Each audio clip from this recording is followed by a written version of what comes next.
இந்த ஒட்டுமீச யாரு? ஒட்டுமீச கோபாலு, நக்கி கோபாலு.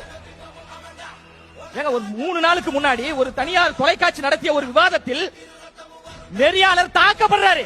ஒரு பத்திரிகையாளர் நெறியாளர் திமுக என்ற குண்டர்களால் தாக்கப்பட்டு ரத்தம் சொட்ட சொட்ட வருகின்ற பொழுது ஒட்டுமீச கோபால் அவர்களே, உன்னுடைய மீசையை எங்கே வைத்திருந்தாய்?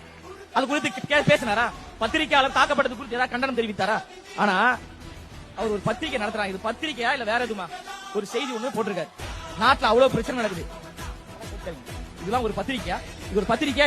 இது பத்திரிகையா? இது எப்படி இந்த பத்திரிகை இங்கு கிழிக்கப்படுகிறதோ, திமுகவிற்கு முட்டு கொடுக்கின்ற, திமுகவிற்கு வாடகைக்கு விடக்கூடியவர்களே, மக்கள் உங்களை இது போன்று கிழிப்பார்கள், தோல் உரிப்பார்கள் என்பதற்கான ஒரு உதாரணத்தை தெரிவித்துக் கொண்டு மக்கள் எல்லோரும் எங்கள் பின்னாடி அணிதிரண்டு இருக்கிறாங்க.